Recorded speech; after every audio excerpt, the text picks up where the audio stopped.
Le drame au manoir Blackwood. En plein cœur du Sussex, au milieu d'une campagne brumeuse et silencieuse, se dressait le manoir des Blackwood. Une demeure majestueuse, héritage d'une lignée de châtelains dont la fortune semblait aussi ancienne que les pierres du bâtiment. Mais derrière ces murs élégants, un drame venait de se jouer. Sir Reginald Blackwood, patriarche de la famille, avait été retrouvé sans vie dans son bureau, une plaie béante à la tempe. L'inspecteur Lawrence Harrington, détective privé connu pour sa finesse d'esprit et son sens de l'observation, fut mandé par Lady Eleanor Blackwood, l'épouse éplorée de la victime. La police locale, dépassée par l'affaire, peinait à comprendre ce qui avait bien pu se passer dans cette demeure où chaque recoin semblait dissimuler un secret. « Monsieur Harrington, je vous en supplie, trouvez qui a fait ça à mon mari », s'écria Lady Eleanor, les yeux rougis par les larmes. « Je vais faire tout mon possible, madame. Mais pour cela, j'aurai besoin de parler à chacun des membres de cette maison, répondit calmement Harrington, ajustant son long manteau. Chapitre 2, les suspects. Lawrence Harrington, fidèle à sa réputation, interrogea un à un les habitants du manoir. Chacun avait un mobile plausible, mais aussi un alibi douteux. Lady Eleanor Blackwood, épouse du défunt, semblait accablée par le chagrin, mais des tensions avec son mari avaient été évoquées par le personnel.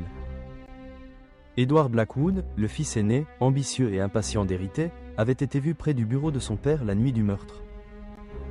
Margaret Blackwood, la fille cadette, discrète et effacée, entretenait une correspondance secrète avec une personne extérieure à la famille. Le majordome, Mr. Cartwright, serviteur dévoué depuis des décennies, connaissait des secrets que nul autre n'aurait pu deviner. L'avocat de la famille, Mr. Langley, qui semblait trop pressé d'officialiser la succession. « Où étiez-vous la nuit dernière, Edward » demanda Harrington. « Dans ma chambre, je lisais un livre, » répondit le jeune homme, visiblement nerveux. « Vraiment ? Et personne ne peut confirmer cela » insista le détective.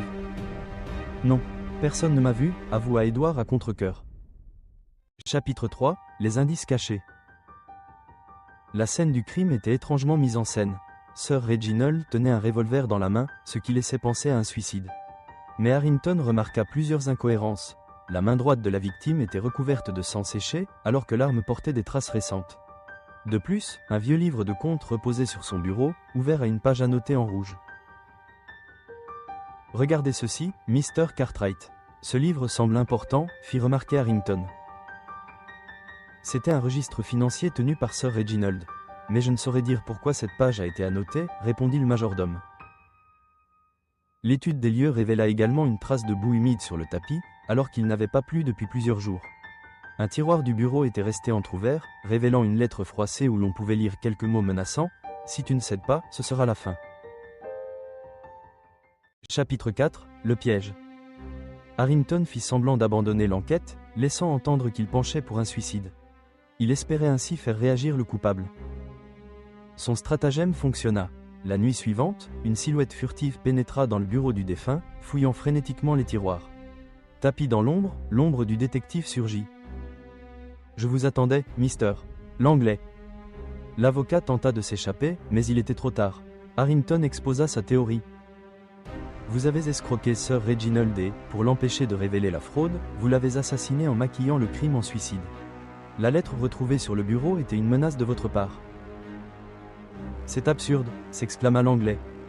Je voulais juste récupérer mes documents. »« Vos empreintes sont sur l'arme, et cette trace de boue provient de vos chaussures, » conclut Harrington en exhibant les preuves. Face aux preuves accablantes, Mr. Langley avoua son crime. Il fut arrêté et jugé pour meurtre avec préméditation. Lady Eleanor retrouva une certaine sérénité, et Edward Blackwood, bien que pressenti pour reprendre la tête du domaine, promit d'agir avec plus de sagesse que son père. « Je n'aurais jamais cru cela possible, » murmura Margaret en regardant le détective. « Vous êtes vraiment comme Sherlock Holmes. » Quant à Harrington, il quitta le manoir Blackwood, satisfait d'avoir une fois de plus résolu une énigme. Son regard se perdit un instant dans la brume du matin, avant qu'il n'allume sa pipe et ne disparaisse dans le paysage anglais, prêt à élucider un nouveau mystère.